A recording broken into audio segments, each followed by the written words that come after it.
Okay, here I want to demonstrate the process of attaching the legs of the stove to the pallet.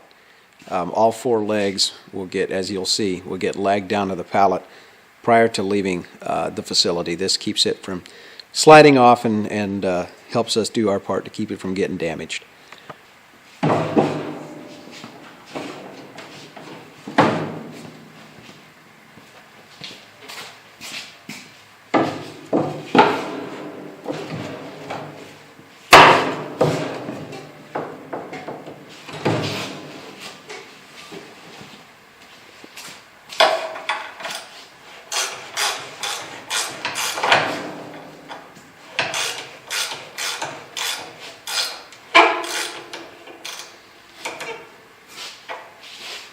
As you can see, I had to lengthen the adjustable leg, and anytime you have any unevenness in your floor or your baking, it comes out lopsided.